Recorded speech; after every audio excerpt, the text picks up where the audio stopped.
Message and something that we are very conscious of is we can't take this game lightly.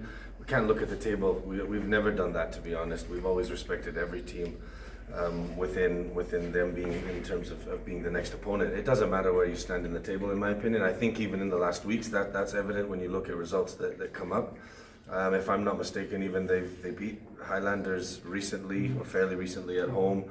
The game even last week against Chicken Inn beat them 1-0, but it wasn't an easy game. So we have to respect them in that sense, like we would anyways. But in this case, it's what you said as well. I think the relegation fight is even more of a motivation. I think they're going to be playing at home, so they're going to do everything they can to get points.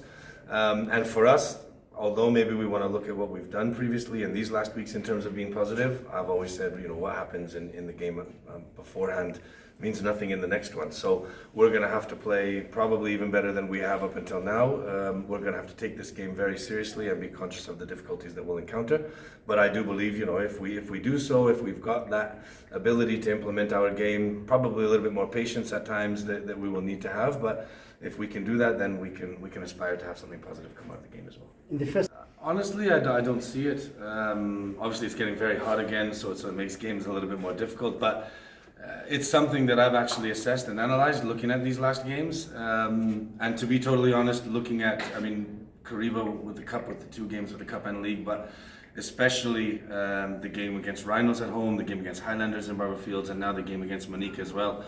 I think, if I'm honest, we've gotten to the end of the games in good condition, both mentally and physically. So I think that hasn't been a concern for us. I think the way that we've structured the training, I think the way that we've had our periodization and the progressiveness within it has allowed us to come to this point with minimal muscular injuries, with fatigue being something that we're conscious of but we control.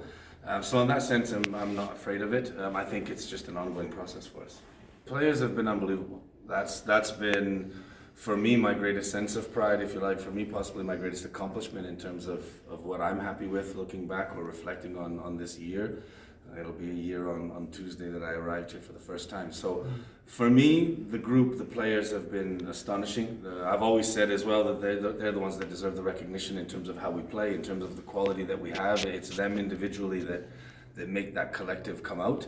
In terms of belief, in terms of what we play for, in terms of objectiveness, in terms of motivation, that hasn't been a difficulty for me, to be honest. I think maybe to a certain extent my possible obsession or passion with wanting to win and making them better rubs off on them to a certain extent, but these players are professional. They have that mindset. They've all